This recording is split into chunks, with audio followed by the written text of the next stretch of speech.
has changed the game for me a little bit. So just want to show you guys what I'm using. Got the P500 out here, got it clean. Wanted to test this out. I'm gonna flip the camera around and show you guys what I got.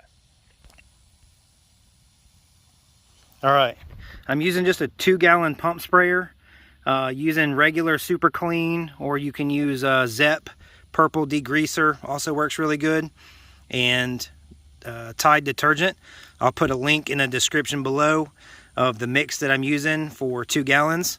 You just put it in this pump sprayer, pump it up, spray it, let it sit, and literally I never touched this machine.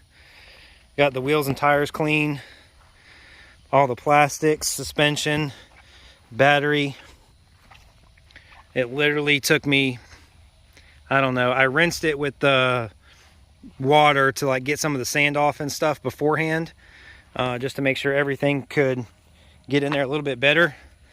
But it is clean, no touching, no nothing.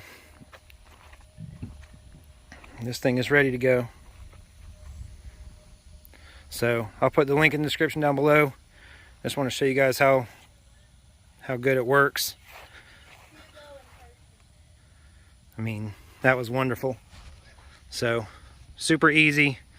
I'll put the link below how you mix it, but this is a must-have. You guys, hope you enjoyed this short little video.